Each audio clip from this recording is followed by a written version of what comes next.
This is WSFA 12 News at 6. WSFA 12 News first on the air and on the web with word authorities arrested DeAndre Lee and Selma this morning. He's the man accused of murdering 9-year-old twins and their caretaker. Team 12 coverage of the arrest and reaction from Selma starts in just a moment. But first, breaking news from Tallahassee. State troopers are on the scene of a wreck that happened on Interstate 85 this afternoon. One of the drivers was injured.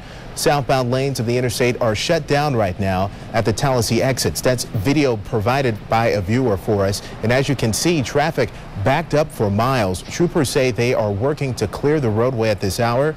Stay with WSFA 12 News and WSFA.com for more on this story, and we'll let you know when the interstate reopens, I-85 in Tallahassee. More breaking news just in from Dallas County. A Selma man is in serious condition after getting shot less than 3 hours ago. Police say it happened around 3:30 in the 1900 block of Keller Avenue. When investigators arrived on the scene, they found the victim on the ground with a gunshot wound.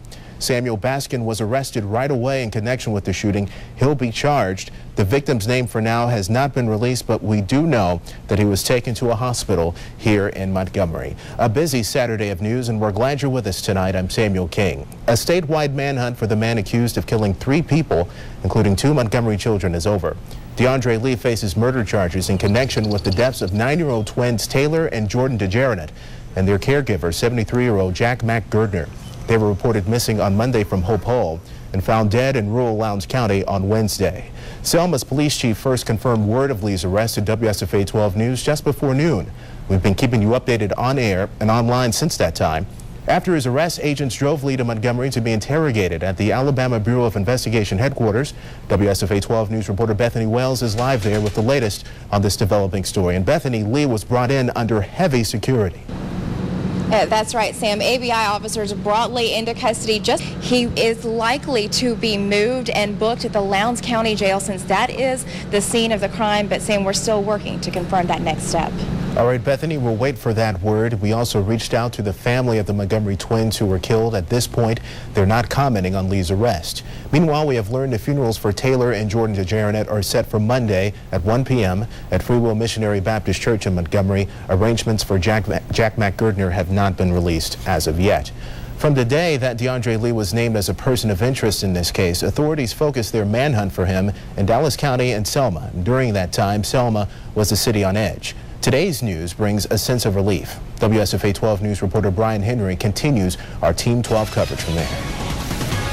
The end of the game for And WSFA 12 News has learned a woman Lee was staying with has also been taken into custody, but it's not clear at this point whether she'll face any charges. Many of you have been tracking this case on WSFA.com, and right now on our website you can find the raw video of Lee being brought into the ABI headquarters and the latest on this case in a series of web stories. And you can also keep up with this and other breaking news stories by downloading the WSFA 12 News app. It's free for your smartphone and iPad. To bring you up to date now on what we know out of Auburn, this breaking news story this morning. A late night shooting in Auburn has left at least 1 person dead and several injured. Yeah, the incident happened on West Longleaf Drive just before midnight last night. That's where we join WSFA 12 News reporter Samuel King, who is live at the scene this morning. Sam, get us up to speed here. What is the latest now from Auburn? Well, what's going on right now? Police have been on this scene all night. We've actually seen a shift change. That's how long this event has been going on. It started at around 11 o'clock, between 11 o'clock and midnight, when the first calls of a mass shooting here at the University Heights apartment complex came in. We heard from witnesses, including one witness we spoke to just a short time ago, that there was some sort of gathering at the clubhouse here at the complex. A lot of people, some young men, some young women, gathering, having a party, watching the NBA Eastern Conference Finals, and then watching the boxing match at some point during the evening. And then things just got out of control. Some sort of argument escalated into a major dispute, and people started opening fire. We spoke with one of those people who says he was at the scene last night. His name is Tacorius Vines. He was just very close to what was going on. He's very close to one of the victims, he says, and he describes what he saw when the shots began to ring out. Fell over the bush and got shot in the back, and then the other dude, I think he got shot in the stomach or the hip or somewhere. That's crazy. I don't think I can say it's crazy, man. And a lot of people out here this morning still trying to process what happened last night. Witnesses say, and Tacorius Vines tells us, that whoever did this shooting left this scene here, and there was quite an extensive search in both Lee and Macon counties last night, and we're still trying to work on the status of them finding that suspect, the person who opened fire here last night. Police aren't confirming much, but they are confirming that there was a multiple shooting here with multiple victims, and as we're reporting, at least one person dead at this hour. Tanya and Jet, back to you. And Sam, the only time there's a case like this or a story like this are lots of rumors because of social media, how popular that is. There are things out there on Facebook and on Twitter. Is there any announcement or official announcement expected later this morning from the Auburn Police Department? And that is what we're waiting for, Judd, for an official announcement. A lot of people who are close to the Auburn family, both within the football program and outside of the football program, former players, of course, have been tweeting their concerns, posting on Facebook. We've seen the tweets all over the place.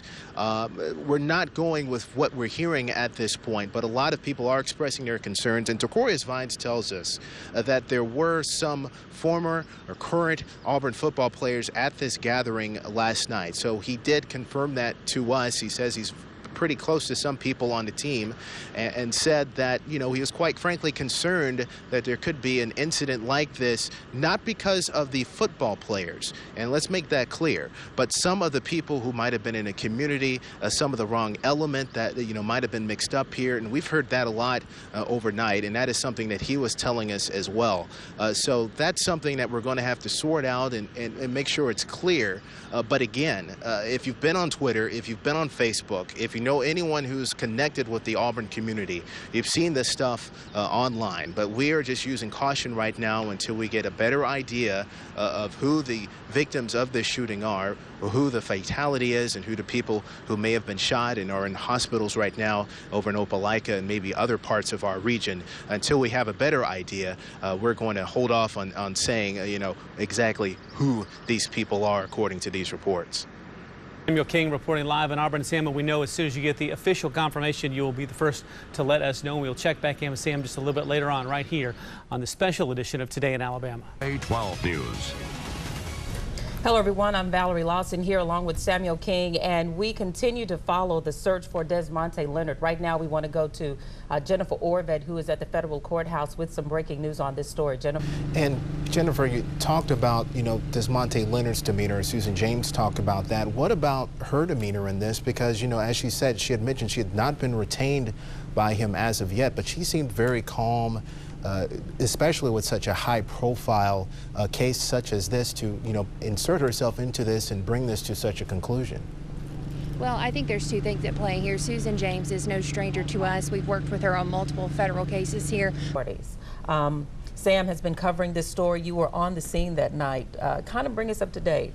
Well, quickly, before we go back to programming here, it was quite a chaotic scene when we got there. We saw a lot of people on the scene, but a lot of people weren't willing to talk at that point.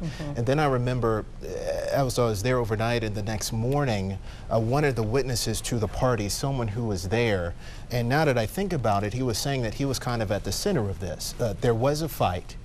He says a punch was thrown, glass bottle thrown over the head. Believe that was Desmonte Leonard, as some people have been saying on the radio and things like that. And this is what this fellow was saying, Tacorius Vines. And then at some point, he says that Leonard pulled out the gun and started firing. That is according to him, and that's part of may have what led to that, you know, at that time. And he says this fight was all over a female who was at the party. Not sure about that, but there were a lot of people crying, walking around, concerned about what happened. But Desmonte Leonard did manage to escape from that scene that night.